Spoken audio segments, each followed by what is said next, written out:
Hoy tenemos el honor de tenerlo al doctor Ricardo Pérez Manrique, juez de la Corte Interamericana de Derechos Humanos. Va a abordar el tema acceso a la justicia y desarrollos sobre el derecho de defensa en la jurisprudencia de la Corte Interamericana de Derechos Humanos. Hemos recibido muchísimas inscripciones para esta conferencia, así que vamos a tratar, estamos intentando, creo que se va a lograr, es transmitir por YouTube para todas aquellas personas que no puedan ingresar al Zoom. Tenemos un límite de 500 personas, así que igualmente, como hacemos siempre, la actividad ya se está grabando, como habrán visto, y en un par de días ya estará disponible en la página web de AIDEF y también en la página web de la DGN. Ante todo, agradecer a todas las instituciones y asociaciones que forman parte de la AIDEF por difundir esta actividad y también especialmente a la Corte Interamericana, quien también le dio amplia difusión por las redes sociales. Por último, cabe recordar las reglas de convivencia. Por favor, reitero que mantengan los micrófonos apagados, que controlen que no se encendan automáticamente. Va a haber mucha gente conectada, con lo cual nosotros vamos a tratar de controlar, pero se hace imposible, así que le pedimos ese favor. En la medida de lo posible, mantengan sus cámaras encendidas.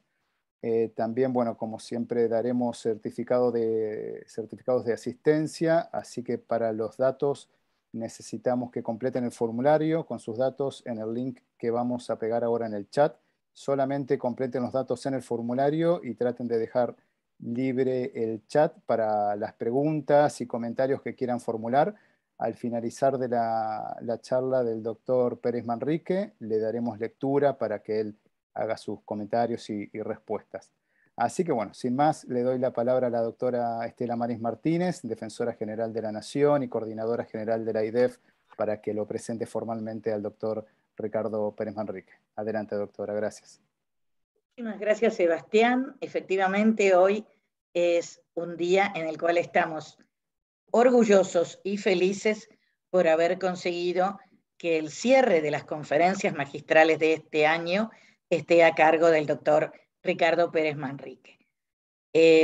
Para nosotros es un enorme orgullo que un juez de la Corte Interamericana de Derechos Humanos por el periodo 2019-2024 y en este momento el presidente electo de la Corte Interamericana de Derechos Humanos, cargo que asumirá formalmente el 1 de enero de 2022 y que ocupará hasta el 31 de diciembre de 2023, haya accedido a brindar una conferencia relacionada precisamente con el importantísimo rol que cumple la Corte Interamericana para garantizar la democracia y el Estado de Derecho en toda la región. Y por supuesto, los derechos humanos de todas y todos. El doctor Ricardo Pérez Manrique fue ministro de la Corte Suprema de Justicia de la República Oriental del Uruguay desde el 28 de marzo de 2012, después de haber realizado una extensa carrera judicial hasta el 17 de mayo de 2017. Fue presidente de esa misma corte en el año 2016. En abril del 2016 asumió en nombre de la República Oriental del Uruguay la Secretaría Permanente de la Cumbre Judicial Iberoamericana, integrada por países de Europa y de las tres Américas. También fue vicepresidente por Uruguay de la Asociación Mercosur de Jueces de Infancia y Juventud y también ocupó el cargo de presidente de la Asociación Uruguaya de Magistrados y Operadores Judiciales de Familia, Infancia y Adolescencia. Por eso, en nombre propio y también como coordinadora general de la Asociación Interamericana de Defensorías Públicas, agradezco profundamente la generosidad del doctor Pérez Manrique por acceder a brindarnos esta conferencia. Muchas gracias, doctor. Lo dejo con todos y todas que están ansiosos por escucharlo. Gracias. Muchas gracias, Estela Maris. El honor es mío, la oportunidad de compartir una serie de reflexiones y algunas consideraciones sobre lo que la Corte ha dicho recientemente en vinculación con el derecho de defensa y acceso a la justicia, que nos parece muy importante. En primer lugar, quiero decirles que voy a utilizar un un power a los efectos de no olvidarme de nada de lo que quiero decir fundamentalmente, y espero que a su terminación podamos tener un diálogo bien interesante sobre los aspectos polémicos que puedan derivarse de esta que puedan derivarse de esta disertación que voy a hacer. Así que les pido un segundo, por favor, porque he perdido son cosas que suelen suceder con la tecnología. Estoy buscando no sé por qué. A ver. Un minuto, por favor.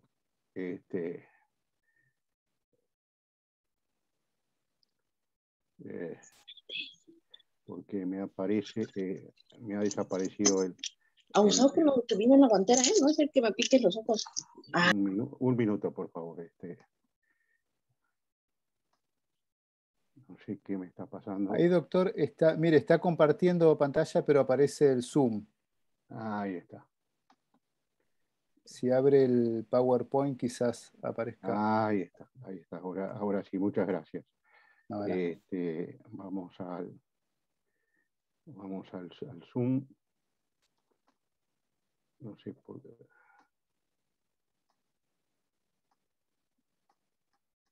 Estas son cosas que suelen suceder, ¿no?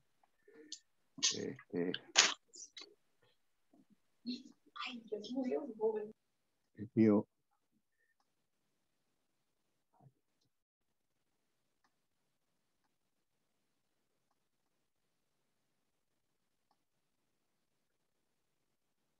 Ahí está el PowerPoint apareciendo.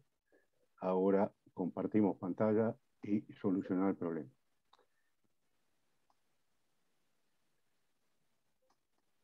Bueno, disculpas por este pequeño inconveniente, pero nos introducimos en el tema. La idea de esta conversación es hablar de la importancia del diálogo entre la Corte Interamericana y la Defensa Pública y AIDEF, la Asociación Interamericana de Defensorías Públicas, hacer algunas consideraciones generales de acceso a la justicia con relación a una sentencia, específicamente el caso de empleados de la fábrica de fuegos en Santo Antonio de Jesús y sus familiares versus Brasil, hacer referencias al derecho a la defensa y acceso a la justicia de personas en condiciones de vulnerabilidad, el caso Manuela versus Salvador y el caso Vera Rojas versus Chile, que son sentencias recientemente dictadas por la Corte Interamericana de Derechos Humanos. Quiero destacar la importancia del diálogo que se ha generado desde el cambio del Estatuto de la Corte en el 2009, en el cual se le dio centralidad en sus procesos contenciosos a la participación de las víctimas, porque esto ha significado un fortalecimiento de la participación directa de la presunta víctima en el proceso ante la Corte, lo que generó la necesidad de que estas víctimas cuenten con una representación adecuada que les permitiera hacer valer debidamente sus intereses durante el proceso. Esto llevó a la creación, a través de un convenio con la AIDEF de la Corte Interamericana, de la figura del Defensor Público Interamericano, y se puede decir que es esencial esta figura para el acceso a la justicia de víctimas, porque hay más de 24 casos desde su puesta en funcionamiento en las cuales las víctimas han sido patrocinadas por defensores públicos interamericanos. Yo quiero destacar el alto nivel de eficiencia de los defensores públicos interamericanos y de qué manera ese espíritu propio de los defensores públicos, que tiene un contenido muy importante, por supuesto, desde el punto de vista técnico-jurídico, pero que esencialmente, y por lo menos eso es lo que yo he visto a lo largo de más de 30 años de carrera judicial, que los defensores públicos tienen en su enorme mayoría un compromiso con los derechos que defienden y un compromiso con las personas defendidas, que en general pertenecen a grupos vulnerables, que va más allá del cumplimiento puramente burocrático de su tarea. Por eso, el hecho de que haya defensores y defensoras que voluntariamente se inscriben en una lista de defensores públicos interamericanos para participar ante la Corte hace que la representación de las víctimas se vea adecuadamente potenciada en la necesidad que la afirmación de sus derechos lo merece o lo necesita o lo requiere. Ya desde el caso Velázquez Rodríguez, si hablamos de acceso a la justicia, la Corte dice que es obligación de los Estados suministrar recursos judiciales efectivos a las víctimas de violaciones a los derechos humanos, conforme al artículo 25 de la Convención, y que estos recursos deben ser sustanciados conforme a las garantías del debido proceso legal establecidos en el artículo 8.1. Y que estas garantías están dentro de la obligación general de respetar y garantizar el libre y pleno ejercicio de los derechos reconocidos por la Convención Americana sin ningún tipo de discriminación, con el artículo 1.1. Esto la Corte lo dijo en Velázquez Rodríguez, haciendo referencia a la obligación del 1.1, pero indudablemente cuando no hay una estructura de la Defensoría adecuada o no hay un servicio que se preste adecuadamente, ahí también aparecen para asegurar la defensa pública, la defensa necesaria de las personas, la obligación general del artículo 2 de adoptar decisiones de derecho interno a los efectos de hacer posible que este derecho de defensa sea ejercitado de manera adecuada. El artículo 8 de la Convención establece las garantías del debido proceso, como todos sabemos, y el artículo 25, que es donde está establecido el acceso a la justicia, que es el derecho al recurso efectivo y rápido que ampare a las personas, y la Corte, ya desde Velázquez Rodríguez, su primera sentencia, referida a un caso de desaparición forzado, la Corte señaló que no basta la pura existencia formal de los recursos, sino que estos recursos deben ser adecuados y efectivos en relación al fin que persiguen, es decir, al fin de restituir una situación de amenaza o vulneración de derechos. Es decir, y esto es muy importante, y la efectividad tiene que ver esencialmente con el acceso a la justicia, con la posibilidad de llegar al tribunal, con la posibilidad de hacerse entender por el tribunal y también fundamentalmente con la posibilidad de que los planteos que se realizan ante el tribunal puedan tener un buen fin, ¿verdad? Un fin adecuado a la garantización de los derechos. En la opinión consultiva 21, es una opinión consultiva sobre derechos y garantías de niños y niñas en el contexto de la migración y la necesidad de protección internacional, la Corte desarrolla la garantía que en situación de migración tienen que tener niños, niñas y adolescentes. Y ahí se señala la necesidad de un acceso a la justicia no solo formal, sino que reconozca y resuelva los factores de desigualdad real que presentan los justiciables. Y este es un elemento muy importante, y esto está referido cuando hablamos con el derecho a la igualdad formal ante la ley, reconocido por la Convención Americana, pero también con el derecho a igualdad material del 1.1 y también por el 24, cuando establece que los estados tienen que tomar las medidas necesarias para asegurar que las personas puedan realmente ejercer sus derechos. La necesidad del desarrollo de un juicio justo, es decir, un juicio que se ajuste a la normativa jurídica y que se pueda dirimir con todas las garantías necesarias. La resolución de las controversias de forma tal que la decisión adoptada se acerque al mayor nivel de corrección del derecho, es decir, que se asegure en la mayor medida posible su solución justa. Yo recuerdo que cuando leí esta opinión consultiva, que es del año 2014, le pregunté a uno de los jueces que integraban la Corte que dictó esta opinión consultiva, si la Corte había avanzado en la línea de considerar una sentencia justa. Y la Corte ha hecho referencias a esta cuestión de la sentencia justa, y yo digo que es un tema en debate bien trascendente, porque podemos pensar en un aspecto filosófico, digamos así, en una sentencia que sea justa en función de la realización del valor justicia en sí mismo, pero tal vez lo más interesante es pensar en una sentencia justa en el sentido de que es una sentencia que se dicta después de un proceso auténticamente contradictorio y que se dicta conforme a la aplicación correcta del derecho y al análisis correcto y concreto de la prueba. Creo que esa, en definitiva, es una sentencia justa que pueda ser opinable desde el punto de vista jurídico, y para eso están los recursos, pero que tiene que ser desde el punto de vista de las garantías procesales y de la aplicación del derecho y de la interpretación del derecho y del juzgamiento de los hechos, tiene que ajustarse estrictamente a la norma jurídica. Y creo que las defensoras y los defensores cumplen un rol fundamental para lograr sentencias justas. Y justamente, y en relación a todo esto, si logramos sentencias justas, indudablemente sería satisfecho el interés de la justicia sin necesidad de acudir al sistema internacional de protección de los derechos humanos. Ustedes todos sabemos lo que dice el artículo 8.1, que es el derecho a ser oído con las debidas garantías, el derecho al plazo razonable, un juez o tribunal que sea competente, independiente e imparcial, establecido con anterioridad, y esto para la dilucidación de cualquier tipo de proceso judicial, sea penal o para la determinación de otras obligaciones en materia civil, laboral, fiscal o de cualquier otro carácter.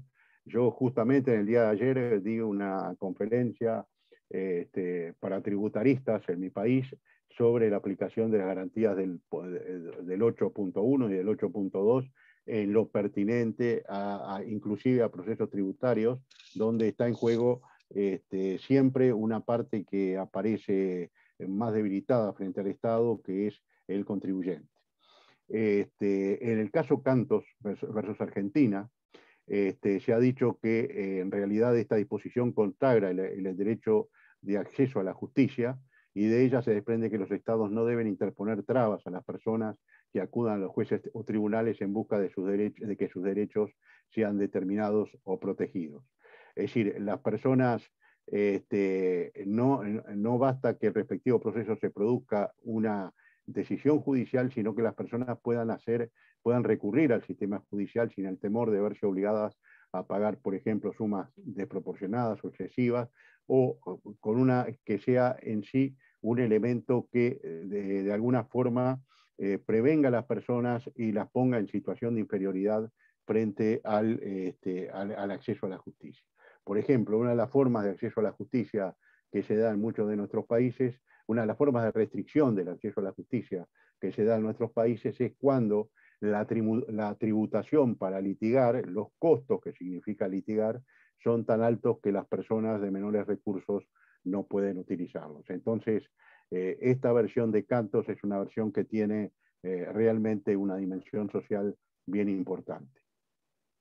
Quiero señalar que en una reciente opinión consultiva, 27 del 21, sobre libertad sindical, negociación colectiva y huelga y su relación con otros derechos con perspectiva de género, la Corte desarrolla el concepto de acceso a la justicia en materia laboral, y dice que para que haya un correcto acceso a la justicia para defender los derechos de las y los trabajadores frente al sistema judicial, se requiere un sistema que prevea la irrenunciabilidad del derecho de los trabajadoras y trabajadores a acudir a las autoridades judiciales competentes para someter los conflictos laborales, una jurisdicción especializada y con competencia exclusiva en materia laboral, teniendo en cuenta el número de casos y de demandas, la aplicación de la perspectiva de género en la resolución de los conflictos laborales, la previsión de un procedimiento especializado que atienda a los particularismos de los asuntos laborales, la distribución de las cargas probatorias, de manera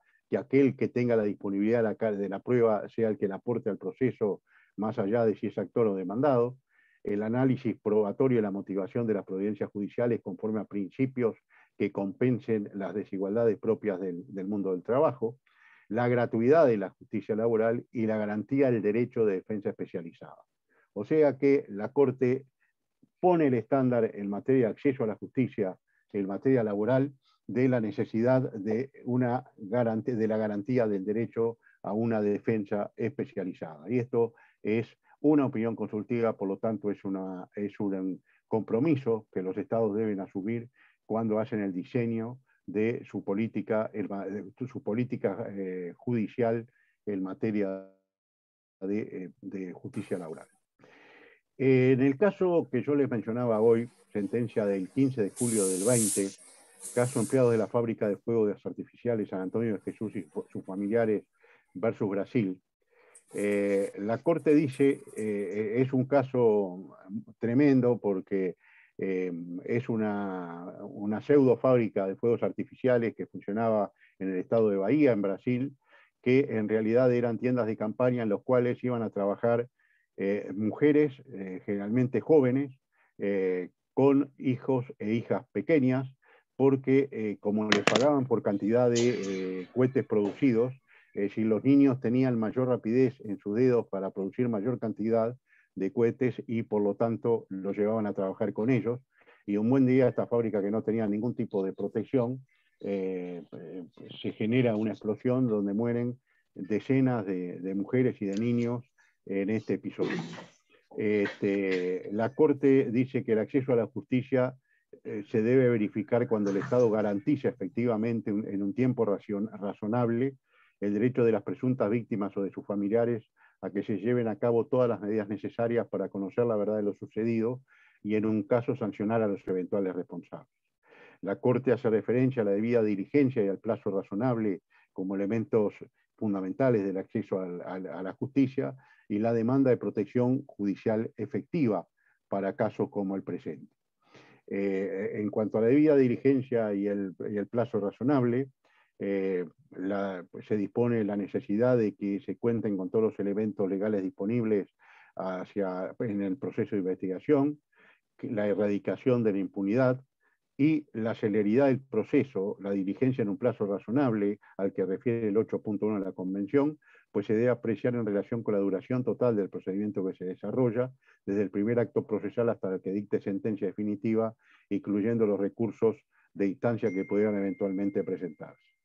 El derecho de acceso a la justicia implica, dice la Corte, que la solución de la controversia se produzca en tiempo razonable, ya que una demora prolongada puede llegar a constituir por sí misma una violación de las garantías judiciales. Y todos conocemos que hay una jurisprudencia en materia de plazo razonable que la Corte aplica en ese caso, que son los 4 elementos: la complejidad del asunto, la actividad procesal del interesado, la conducta de las autoridades judiciales y la afectación generada en la situación jurídica de la presunta víctima. En el caso concreto, se analizó que la complejidad del asunto, las pautas que se desarrollaron, sobre las cuales, que se aplicaron en este caso, sobre lo cual no me voy a detener, pero quiero sí detenerme en protección judicial efectiva. Y la Corte dice que el proceso debe tender a la materialización de la protección del derecho mediante un pronunciamiento judicial y haciendo aplicación idónea de dicho derecho en el pronunciamiento. La importancia de la ejecución de las sentencias debe ser regida por estándares específicos que contemplen tutela judicial, debido proceso, seguridad jurídica, independencia judicial y Estado de Derecho, y la efectividad de la sentencia. La ejecución debe ser completa, perfecta, integral y sin demora. ¿Qué es lo que verifica la Corte en este caso concreto? Que a más de 21 años de ocurridos los hechos, ninguna persona fue efectivamente sancionada, ni tampoco se ha reparado adecuadamente a las víctimas de la explosión ni a sus familiares. Este es un caso emblemático en la Corte porque justamente, y esto es simplemente para que ustedes lo tengan en cuenta, que cuando la Corte hace un análisis del caso concreto, analiza que se promovió un proceso penal, se promovieron causas civiles, se promovieron procesos laborales, y que la consecuencia es que hubo una ausencia de protección judicial efectiva porque ninguna de ellas llegó a un buen término. El proceso penal se detuvo, que se generaron prescripciones. En materia de causas civiles fue imposible encontrar bienes ejecutables, como suele suceder con estas empresas que actúan al margen de la ley muchas veces. Los procesos laborales no llegaron a buen fin porque fue imposible ejecutar bienes en la medida de lo necesario para poder hacer efectivos los derechos. Entonces hubo ausencia de protección judicial efectiva, generando indudablemente una una total indefensión de parte de las personas que habían sido víctimas en este caso. En cuanto, ingresando ya directamente al derecho de defensa, quiero hacer una referencia previa a lo que la Corte ha dicho respecto a cómo se dispara o cómo actúa el principio de responsabilidad internacional del Estado frente al ejercicio, a un defectuoso ejercicio del derecho de defensa. Y la Corte ha señalado claramente en varias de sus sentencias, cuando ha tratado la cuestión del derecho de defensa, que el Estado debe suministrar, sobre todo en materia penal, una defensa gratuita y eficaz a las personas. Que la Corte, la responsabilidad internacional del Estado no actúa frente a errores cometidos en el ejercicio estratégico del derecho de defensa, sino que el Estado se hace responsable cuando suministra un servicio público como es el de la defensa, cuando este servicio no es organizado adecuadamente, cuando el servicio no hay una supervisión adecuada o cuando el servicio realmente genera perjuicios a las personas que no son reparados en el ámbito interno. En esos casos, y acá hay un elemento muy importante, que es la autonomía que tiene la abogada o el abogado defensor cuando hace su estrategia defensiva en un caso para llevarlo adelante. Esto, salvo que haya errores que son inadmisibles o que significan una situación de compromiso con la contraparte, etcétera, no debería ser objeto de responsabilidad internacional. Pero sí, cuando hay fallas en la organización del sistema, cuando hay fallas en la supervisión del sistema o cuando hay fallas que son en el desarrollo propio de la defensa que son inaceptables y el Estado las ha tolerado, en ese caso aparece la responsabilidad del Estado que, como ustedes saben, se puede reclamar ante la Corte Interamericana de Derechos Humanos cuando el Estado ha fracasado en el ámbito interno en función del principio de subsidiariedad con garantizar esos derechos. El derecho de defensa está consagrado específicamente en el artículo 8.2 de la Convención Americana, donde dice que el inculpado tiene derecho a defenderse personalmente o de ser asistido por un defensor de su elección. Si no lo hiciere, tiene el derecho irrenunciable de ser asistido por un defensor proporcionado por el Estado, remunerado o no según la legislación interna. O sea que la defensa técnica es irrenunciable, por más que la persona diga que no quiere ejercer, no quiere defenderse, siempre tiene que haber un defensor, una defensora a su lado para defender la legalidad del procedimiento respecto a los derechos de la persona defendida. La del derecho de defensa es un componente central del debido proceso que obliga al Estado a tratar al individuo en todo momento como un verdadero sujeto del proceso, como un sujeto de derecho. Debe necesariamente poder ejercerse desde que se señala a una persona como posible autor o partícipe de un hecho punible y solo culmina cuando finaliza el proceso, incluyendo en su caso la etapa de ejecución de la pena, tal como ha dicho la Corte en el caso Ruano Torres versus El Salvador. Yo también acá quiero hacer un comentario lateral a partir de mi intervención. Yo recuerdo que en mis primeros años, sobre todo en materia penal, había una visión diluida del proceso de ejecución de la sentencia penal. Se entendía que era un trámite administrativo porque como el juez no estaba a cargo del mismo, directamente el juez prácticamente atendía estos casos exclusivamente para dar beneficios excarcelatorios o en el caso de decretar la sanción, la extinción de la pena. Pero esto cambió radicalmente, hay una visión de que esto es parte esencial del proceso, como dentro de cualquier proceso judicial, la parte de ejecución de la sentencia es jurisdiccional, requiere un aspecto, requiere una preocupación y una especialización importante, y por eso el moderno derecho procesal penal lleva a la existencia de jueces de ejecución, de supervisión, de cumplimiento de sentencia, y a la existencia de una, por ejemplo en mi país, existe una defensoría especializada en la etapa de ejecución de la pena o de ejecución de la sanción penal en el marco de procesos de esta naturaleza. El proyecto tiene dos facetas, el derecho a la defensa.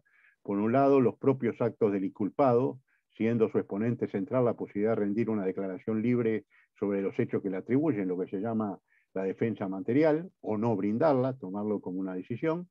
Y por el otro, la defensa técnica ejercida por un profesional del derecho, quien cumple la función de asesorar al investigado sobre sus deberes y derechos y derechos. Esto incluye, entre otras actuaciones, un control crítico y de legalidad de la producción de pruebas y también de la parte de supervisión de la parte de ejecución de sentencia, como la Corte afirma en Ruano Torres versus El Salvador, que es, a mi entender, la sentencia madre de la cual se divanan todas estas consideraciones que la jurisprudencia de la Corte ha ido creando a lo largo del tiempo, ¿verdad? A lo largo de estos 42 años de existencia de la Corte Interamericana. Reiterar que la defensa técnica es irrenunciable. En cuanto al derecho de defensa, tenemos numerosos pronunciamientos dentro del sistema que recalcan su importancia, su trascendencia y sobre todo la obligación del derecho, desde el punto de vista del derecho internacional de los derechos humanos, de asegurar, vuelvo a repetir, un sistema de defensa oportuno, eficaz y eficiente. La Asamblea de la OEA ha instado a los estados a que adopten acciones tendientes a que los defensores públicos oficiales cuenten con presupuesto adecuado, gocen de independencia, de autonomía funcional, financiera y o presupuestaria y técnica. Sobre este tema después voy a volver. A criterio de la Asamblea General, tales medidas son apropiadas para garantizar un servicio público eficiente, libre de injerencias y controles indebidos por parte de otros poderes del Estado que afectan su autonomía funcional y cuyo mandato sea el interés de su defendido o defendida y ningún otro. También esto en Ruano Torres versus El Salvador. El derecho de defensa debe ser ejercido en el marco de una estructura institucional y administrativa que prevea una autonomía técnica del de la Defensoría, que la Defensoría pueda regirse conforme a sus propios criterios, una autonomía operativa y de gestión de cada defensor en el caso concreto, de actuar con total libertad de la manera que mejor entienda que debe defender los derechos que le son encomendados, y una autonomía financiera, porque sin autonomía financiera no hay defensa eficaz posible. Con defensores mal pagos, con defensores que, por ejemplo, no pueden acudir a tener contactos directos con sus defendidos, en fin, la defensa se vuelve poco menos que irrisoria o poco menos que totalmente ineficiente. Yo quiero señalar que también una experiencia personal, en mi país, en el Uruguay, la Defensoría Pública constitucionalmente funciona dentro de la órbita del Poder Judicial y es dirigida por un director o una directora, en este caso de Defensoría Pública, que actúa en una relación de subordinación funcional con la Corte como órgano de dirección. Yo creo que esto es un sistema que no asegura una auténtica autonomía técnica de la Defensoría. Por supuesto, hay una dependencia presupuestal total de la Corte y toda la gestión de nombramientos, capacitaciones, etcétera, etcétera, se hace bajo la dirección de la gestión, que en este caso, la dirección no bajo la dirección, bajo la supervisión de la Suprema Corte de Justicia, que en definitiva tiene la última palabra. Entonces, este es un tema bien interesante. Yo sé que hay distintos modelos de defensoría en la región, pero esta cuestión de las tres autonomías que la Corte ha señalado claramente, la autonomía técnica, la autonomía operativa y de gestión y la autonomía financiera, resultan esenciales. ¿Por qué? Porque la defensora o el defensor, en el momento que comparecen ante los estrados a patrocinar los derechos de una persona que está en una situación de vulnerabilidad, deben ser absoluta y enteramente libres de defender a esa persona y no pueden tener ningún tipo de limitación o ningún tipo de cortapisa vinculado con su participación en una organización institucional, en la forma como institucionalmente participa la Defensoría dentro de los demás, dentro del resto del Estado, sin tener una remuneración adecuada y sin poder actuar con la independencia y libertad necesaria para plantear una estrategia procesal o la mejor estrategia procesal respecto de la persona que defiende. En Ruano Torres se han señalado una serie de ítems respecto de cómo debe ejercer el derecho de defensa. Esto está en el párrafo 166. No se puede no desplegar una mínima actividad probatoria, y acá muchas veces se dice, bueno, pero pensando en materia penal, ¿verdad? Prueba de descargo, yo no tengo prueba de descargo. Bueno, la prueba de descargo puede apuntar a la declaratoria de inocencia de la persona defendida, pero hay una prueba muy importante que siempre es posible diligenciar en el proceso, que es la prueba que tiende a influir sobre el resultado, sobre la medida de la sanción que se aplica en el curso del proceso. A veces yo no tengo pruebas de descargo efectivas que diligenciar o que ofrecer, pero seguramente sí tengo pruebas que tienen que ver con la situación de vulnerabilidad de la persona, con su situación personal, con cuáles son sus compromisos familiares, etc. Entonces, yo creo que es inadmisible no desplegar actividad probatoria alguna, y esto es un problema muy serio en los nuevos procesos acusatorios, en los cuales están habilitados los acuerdos con la Fiscalía o con la parte acusadora a los efectos de evitar los procesos y de esa manera ir a una condena rápida disminuida. Entonces ahí hay que medir muy bien cuáles son las consecuencias en el caso concreto cuando se asume un compromiso de no desplegar actividad probatoria. Otro elemento, la inactividad argumentativa a favor de los intereses del imputado, es decir, argumentos que no se realizan, no se estudian todas las hipótesis jurídicas que puede haber para favorecer los intereses del imputado, o defensas que son totalmente carentes de contenido. A veces también es inadmisible que un defensor carezca del conocimiento técnico jurídico necesario, imprescindible del proceso penal. Si no conoce el proceso penal, desconoce las reglas de juego en base a las cuales está defendiendo los derechos de su defendido o defendida. La falta de interposición de recursos en detrimento de los derechos del imputado, es decir, cuando se consienta en la sentencia, cuando existen elementos que permiten ir a una instancia superior a buscar un resultado más favorable al imputado, al indagado, indudablemente es una carencia en el ejercicio del rol de defensor. La indebida fundamentación de los recursos, a veces interponen los recursos y después la fundamentación es totalmente insuficiente, totalmente superficial, y de alguna forma se interpone el recurso, pero la forma de fundamentación está condenando el resultado que ese recurso va a tener, o directamente, el caso más grave, es el abandono de la defensa, dejando en indefensión a la persona que se está defendiendo.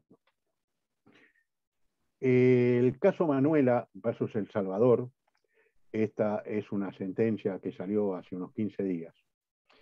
Es un caso paradigmático porque es la privación de libertad de una mujer luego de haber sufrido una emergencia obstétrica, en que esta persona tiene un parto en su domicilio, un parto con un embarazo a término, y sufre una emergencia obstétrica y es llevada a un hospital en el cual la médica tratante lo primero que hace es una nota al Ministerio Público comunicándole que se está ante un caso de un presunto aborto, pese a lo cual está acreditado que un embarazo a término y un parto a término. Esto generó que inmediatamente, y dilatando en parte su atención médica, esta señora Manuela fuera esposada a su cama y se iniciara un proceso penal. En este proceso penal hubieron una serie de deficiencias en el ejercicio de la defensa pública de la víctima. En primer lugar, cuando se realiza la primera audiencia en el juzgado, el Estado alega, o la autoridad carcelaria alega, que no puede conducir a Manuela porque tiene problemas de transporte para sacar a los presos, para conducir a los presos entre las cárceles y el tribunal. La defensa consintió que Manuela no estuviera presente. Posteriormente, la prueba que se había ofrecido era la propia declaración de Manuela y la declaración de su madre. Se desiste de los dos medios probatorios ofrecidos. Cuando se va a la etapa de juicio, 30 minutos antes de la audiencia de juicio, la defensora que tenía a cargo dice que renuncia a la defensa, aparentemente por temas funcionales, y asume una nueva defensa que obviamente no tiene el tiempo necesario para estudiar el caso, en fin. La Corte reconoció que si bien puede ser una estrategia de litigio válida evitar que la persona acusada declare, en este caso, donde la defensa no ofreció prueba de descargo, renunciar a la declaración de la víctima o de un familiar ofrecida inicialmente, implicaba dar por ciertos los hechos tal como los planteaba la Fiscalía, y por ende que la víctima se enfrentase a una condena de al menos 30 años. Digamos que se le aplicó el delito de homicidio especialmente agravado en función de que la víctima sería el hijo, cosa que no se acreditó, y en este caso, este delito en El Salvador tiene una condena de mínimo de 30 años de penitenciaría, un máximo de 50. Como había como pese a todo la Corte, el tribunal entendió que había algún atenuante, le aplicaron el mínimo, pero el mínimo eran 30 años de penitenciaría. Y lo interesante es que la sentencia de primera instancia está absolutamente cargada de prejuicios negativos de género, donde hace empezar el hecho de que es una mujer pobre, de que estaba embarazada, en qué condiciones, cuáles eran las condiciones del embarazo, el ocultamiento de este embarazo, etcétera, etcétera. Y la defensa no actuó con criterio de género y ni siquiera articuló recursos vinculados con ese aspecto. El drama de todo esto es que ya en el momento de la primera intervención frente a la emergencia obstétrica, tenía Manuela un tumor de Hopkins y 1 año y medio después de ser detenida muere debido a ese tumor en la cárcel. Todo esto sin supervisión de su defensa durante la etapa de ejecución de la sentencia penal y sin que nadie se preocupara porque tuviera la atención adecuada, etc. Entonces, acá vemos de qué manera una defensa defectuosa, una supervisión defectuosa de la ejecución generaron un cúmulo de violaciones a los derechos que es realmente muy, muy duro y que es realmente un caso extremo de violación de los derechos. Creo que esta sentencia está llamada para una cantidad de sectores, para los gremios médicos, para defensoras y defensores, para el propio Estado y para personas que defienden los derechos humanos, está llamado a cumplir un rol muy importante en cuanto a determinar el camino a seguir en temas como manejo del secreto médico, la obligación de denunciar, etcétera, pero sobre todo pensemos en el ámbito en que estamos, en la cuestión del ejercicio del derecho de defensa. En el caso Vera Rojas contra Chile, que es un caso bien reciente de esta sentencia, estamos hablando de días apenas. Martina Vera Rojas es una niña que padece de una enfermedad que la lleva a ser tetrapléjica y que sobrevive gracias a la asistencia de aparatos de distinto tipo. Los padres habían logrado que un seguro cubriera su asistencia domiciliaria y Martina vive en su casa en un régimen de internación hospitalaria con todos los elementos necesarios para poder sobrevivir, y lo importante, en el caso de una niña que tiene creo que 12 años, lo importante es que ella comparte su vida cotidiana con las limitaciones que tiene con ambos padres y que está en su casa.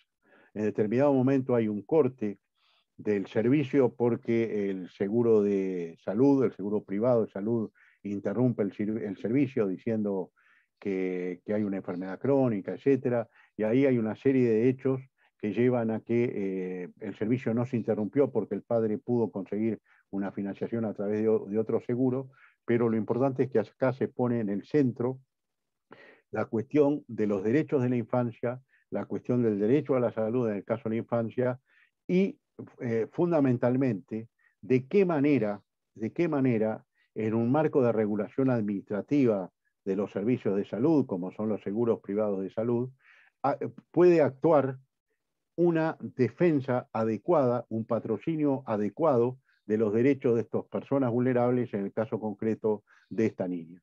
Y la Corte lo que determina como una medida de reparación y de no repetición es la necesaria participación de la Defensoría de la Niñez cuando los derechos de los niños, niñas y adolescentes se vean afectadas por decisiones de los prestadores de salud.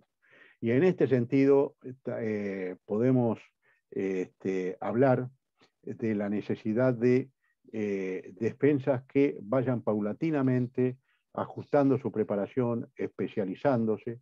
Todos tenemos claros las defensas que se realizan en el marco de los procesos en los cuales, caso Manuela, en los cuales están involucrados derechos de personas, derechos en los cuales la perspectiva de género se vuelve un hecho constante en la actuación de todo el sistema de protección de los derechos humanos. Hoy, y en el caso de infancia, ya de las observaciones generales del Comité de Derechos del Niño han incidido reiteradamente sobre esto. Recuerdo la observación general número 10, de justicia penal adolescente, en la cual se reclama la necesidad de una defensoría que esté especializada en temas de infancia. Finalmente, quiero recordar las reglas de Brasilia, reglas en las cuales fue tan importante la participación de AIDEF y el trabajo de AIDEF. Estas reglas de Brasilia, que son del 2006 y que fueron recientemente actualizadas por la Cumbre Judicial Iberoamericana, proclaman la necesidad de promover la política pública destinada a garantizar la asistencia técnico-jurídica de la persona vulnerable para la defensa de todos sus derechos en todos los órdenes jurisdiccionales. Además, dice, esta debe ser de calidad, especializada y gratuita para quienes se encuentren en la imposibilidad de afrontar los gastos con sus propios recursos y condiciones. Yo creo que las reglas de Brasilia, y paulatinamente lo hemos visto en las sentencias de la Corte Interamericana, van apuntando hacia una actuación de la defensa que se vuelve más compleja, que requiere una especialización mayor, que requiere un mayor profesionalismo, y en esa línea es que son necesarias actividades como las presentes, de capacitación, de difusión, de información, para que podamos, mediante la vía del control de convencionalidad y mediante la vía de invocar el diálogo interjurisdiccional entre la Corte Interamericana, los tribunales internacionales, los dictámenes de la Comisión Americana, los dictámenes de los comités de derechos de Naciones Unidas y los sistemas judiciales y administrativos internos. También hay que pensar en la dimensión, en la cantidad enorme de derechos de grupos vulnerables que se generan a nivel de la actuación administrativa, de los actos de la función de gobierno de los estados. Hay que pensar, vuelvo a repetir, en una defensa que se vuelva más compleja, más eficiente, más eficaz, que se maneje con independencia y que tenga los recursos necesarios para poder trabajar. Yo simplemente con esto termino mis palabras para abrir la etapa de preguntas. Ahí está mi Twitter, mi correo electrónico y una página web en la cual tengo todos mis trabajos, mis conferencias, etcétera, que la dejamos abierta para la participación o para la consulta a quienes les resulte importante. Así que con esto termino mi exposición y con mucho interés escucho las preguntas o conclusiones que ustedes quieran aportar. Muchísimas gracias. Bueno, muchísimas gracias a usted, doctor. La verdad que interesantísima su conferencia. Hay muchos comentarios en el chat de felicitaciones y de apoyo. Hay algunos comentarios. Voy a pasar a leer un comentario. Es de la doctora Silvia Martínez, que es defensora pública interamericana, justamente. Aprovecho a comentar también que hay varias y varios defensores públicos interamericanos también participando de esta actividad, que lo están escuchando muy atentamente. Mi saludo. Bueno, paso a leer la consulta de la doctora Martínez. ¿Entiende que la responsabilidad indirecta del Estado por omisión de los jueces ante graves desatenciones o defecto en el ejercicio de defensa varía si el abogado o abogada es defensor público o privado? Esa es la pregunta. Bueno, es una pregunta muy interesante porque yo recuerdo que uno de los primeros casos en los que tuve que resolver y votar integrado a la Corte Interamericana, es decir, era el caso clásico, ¿no? Es decir, la Corte entiende generalmente asuntos en los cuales las víctimas son personas vulnerables. Por lo tanto, esas personas vulnerables son atendidas por defensores públicos. Y eso es lo que lleva a que, yo ya dije en qué condiciones se podía responsabilizar al Estado por el mal funcionamiento de la Defensoría Pública. Eso lleva a que la Corte tenga una jurisprudencia que está directamente vinculada con la defensa pública. Pero yo recuerdo que una cosa que me llamó la atención en esa discusión, inclusive creo que finalmente se incluyó alguna consideración, es cuando consideramos el derecho de defensa secas, en puridad, y hay dificultades del ejercicio de derecho de defensa causadas por el Estado, pero cuando hay un defensor privado. Entonces, creo que también en ese caso, si hay una violación, es decir, no por supuesto juzgar como tampoco se juzga al defensor público en caso de mal funcionamiento, pero sí, si el sistema judicial permite que un defensor privado perjudique a su defensor, a la persona defendida, sin adoptar ningún tipo de respuesta, y tolera esto y genera con eso sentencias que terminan resultando arbitrarias porque el derecho de defensa no se ejerció adecuadamente. En muchos países los jueces pueden inclusive llegar a remover defensores o defensoras. Creo que ahí se puede incurrir en responsabilidad del Estado.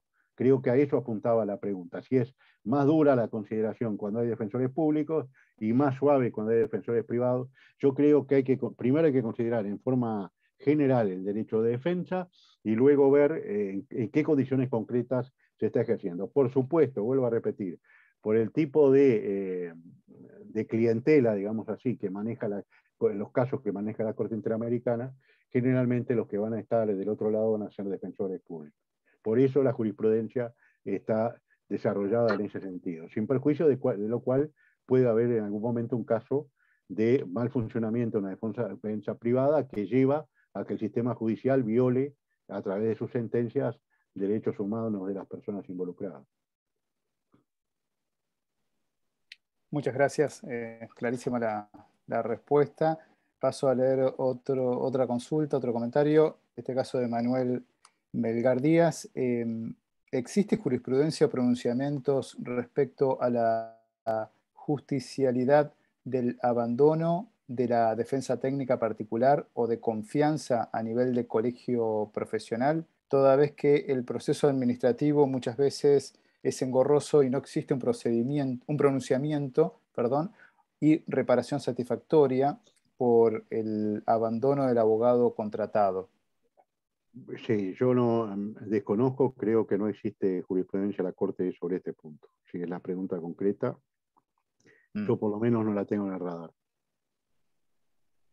Lo que no quita que pudiera eventualmente hacerse justiciable ante el sistema interamericano un caso de estos, pero desconozco en qué condiciones, mejor dicho, habría que pensar muy bien en qué condiciones se presenta, en fin. Pero eso corresponde a los abogados, no a los jueces. Los jueces resolvemos lo que los abogados nos presentan. Perfecto, muchas gracias. Muy clara también la respuesta, muy puntual. Otra pregunta de Andrea Castaneda. ¿Cómo puede proceder la defensa en situaciones como el caso de Manuela, donde es penado algo que en situaciones específicas no puede ser evitado, como lo fue esta emergencia, para evitar minimizar el resultado? Bueno, indudablemente, acá, y eso la Corte lo dice, hay una regulación legislativa de derecho penal que es absolutamente desproporcionada. Bueno, la Corte esto lo dice, pero de todas formas, la Corte lo que aprecia es que más allá del tipo penal al cual hace su referencia en la sentencia y le dice que es apenas desproporcionada, por lo tanto viola el 5.2 de la Convención Americana, es una pena cruel, inhumana y degradante. También lo que hay es un deficiente ejercicio del derecho de defensa. Ustedes me pueden decir, bueno, sí, pero de todas formas con todos estos problemas le aplicaron el mínimo. Bueno, le aplicaron el mínimo de 30 años. Yo no sé si se hubiera indagado, yo personalmente no puedo decirlo públicamente, pero yo tengo una lectura, un relevamiento del caso en que entiendo que Manuel era absolutamente inocente del delito que le imputaron. Pero digo, esto obviamente me lo tengo que guardar, ¿verdad? No lo puedo decir públicamente. Pero sí creo que debió la defensa apuntar a una absolución, por la falta de elementos constitutivos. Acá no hubo un homicidio de parte de Manuel, a mi entender. No hubo un infanticidio.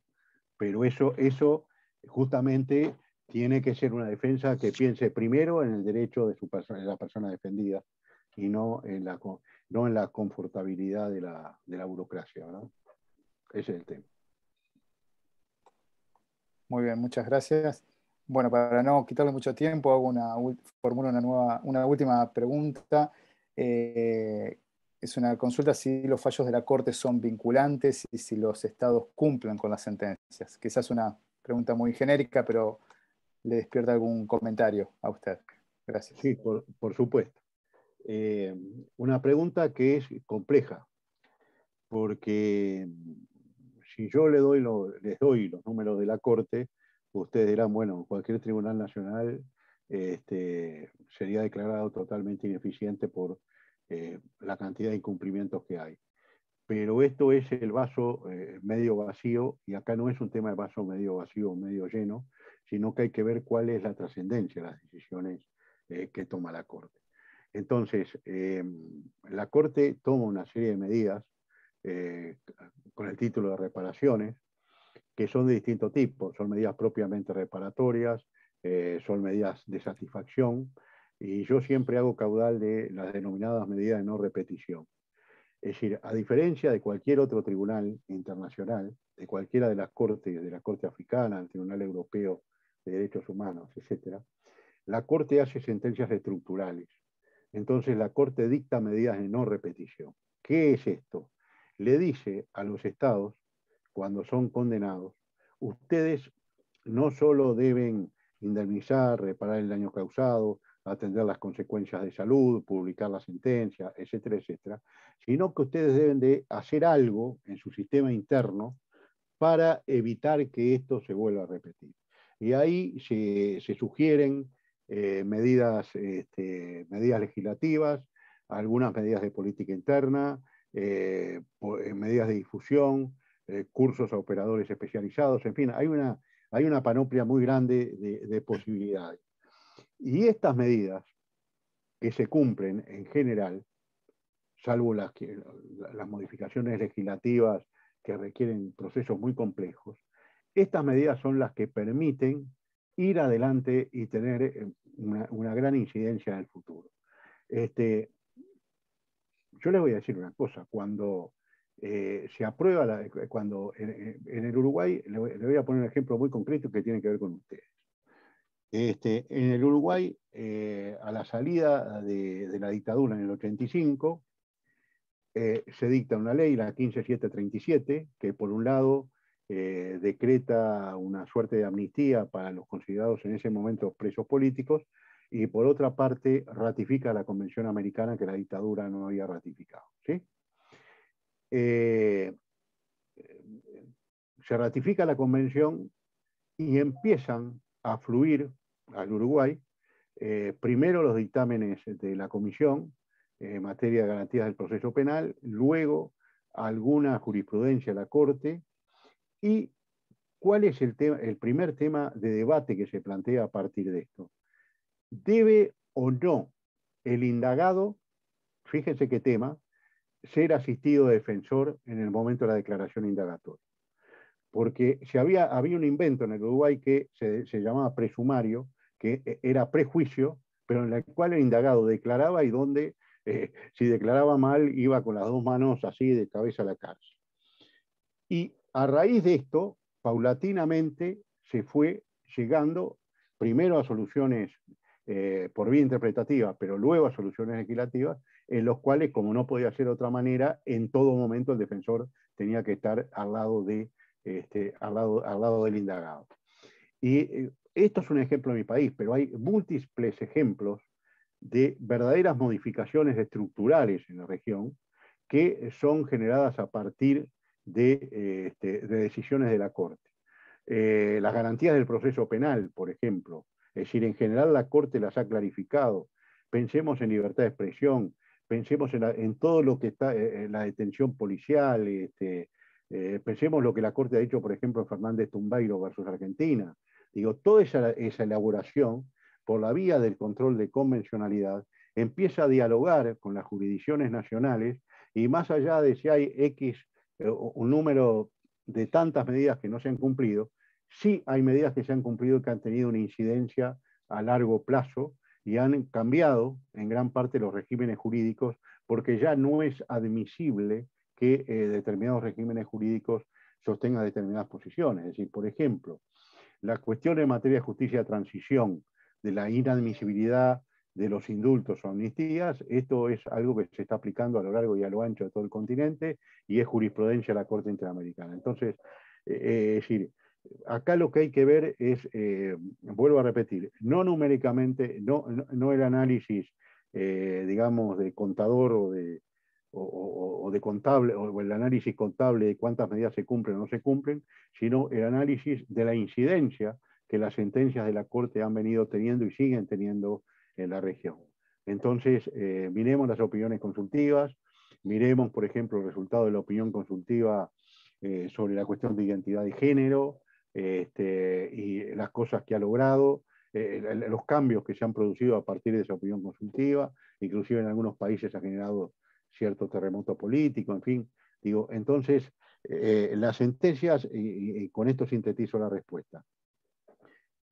Cuando el Tribunal Europeo de Derechos Humanos, la Corte el tribunal que funciona en Estrasburgo, dicta una sentencia, esa sentencia pasa automáticamente al Consejo de Ministros del Consejo de Europa y la ejecución es supervisada por el Consejo de Ministros.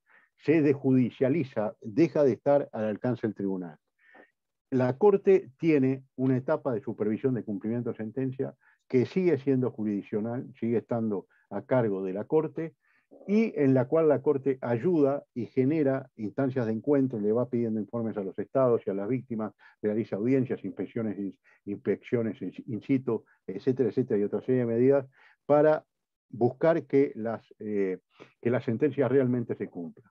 En casos extremos, cuando hay una actitud del Estado contumaz de no cumplir las sentencias, existe el recurso que es el del artículo 65 de la Convención Americana, que es comunicar a la Asamblea General de la OEA que un Estado es contumaz en el cumplimiento de las sentencias de la Corte. Y ahí pasa, recién en ese momento, pasa a una instancia política, que es la Asamblea General de la OEA, la posibilidad de supervisar, la posibilidad de decirle a un Estado, usted, cuidado porque está corriendo riesgos desde el punto de vista de su participación en el sistema si no cumple la sentencia de la Corte Interamericana.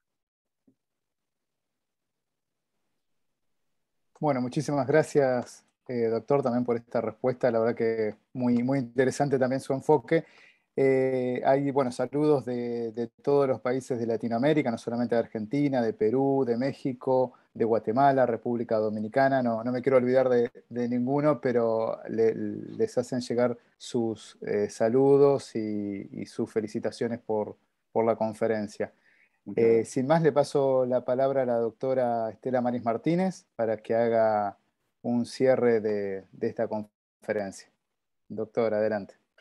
Muchísimas gracias, Sebastián. Bueno, estimado doctor Pérez Manrique, simplemente agradecerle muchísimo. Su conferencia ha estado excepcionalmente esclarecedora. Realmente para Argentina, usted sabe perfectamente el compromiso y la ayuda que nos ha dado el sistema interamericano es notable. Aquí también lidiamos con un cumplimiento parcial. Algunas sentencias logramos avanzar bastante, en otras menos, a veces muy despacio, pero siempre algún efecto se logra. Y para los defensores son una bocanada de aire puro cada vez que recibimos alguna de las sentencias de la Corte. Además de eso, desde AIDEF estamos muy orgullosos con la relación que se ha generado entre AIDEF y la Corte con los DPIs, a los que siempre agradezco y valoro porque efectivamente de manera absolutamente honoraria ellos utilizan su tiempo y sus capacidades para litigar ante la Corte. Y están muy orgullosos de eso y lo hacen muy bien, y AIDEF está muy reconocida también. Esta es una alianza estratégica valiosísima, virtuosa, que queremos seguir manteniendo, y por supuesto que estamos a disposición suya como presidente y de toda la Corte, a quien le pido transmita mis saludos, a disposición para lo que necesiten y para continuar en este proceso regional de afirmación de derechos. Muchísimas gracias. Muchísimas gracias a usted y a todas las participantes y participantes, y los abrazo a la distancia, deseándoles feliz Navidad y Año Nuevo, y que el próximo año sea mejor la situación de los derechos humanos en la región. Muchísimas gracias. Gracias. Bueno, muchas gracias, doctor. Muchas gracias, doctora Martínez. Ya entonces damos por finalizado. El año que viene continuaremos con las conferencias magistrales, así que ya los mantendremos informados. Pero bueno, no quiero dejar de agradecer a todo el equipo de Relaciones Internacionales, que lo menciono, Milagros Valenzuela, Rosario Muñoz, Jorge Izaguirre, Luz Ramírez, que han trabajado desde el principio en estas conferencias y ha sido un trabajo muy importante y bueno, esta es la número 17. Y también Y a mí que tuve la idea. Totalmente, eso lo daba por sobreentendido. Bueno, muchas gracias, doctora. Y bueno, y también a las áreas de prensa, comunicación y capacitación de la Defensoría General, que también han prestado siempre colaboración con la difusión de la actividad, a Chile por la Secretaría General, que también han difundido, y a Paraguay por la página web. Así que bueno, y gracias a todas y todos por estar aquí presentes. Feliz año. Gracias.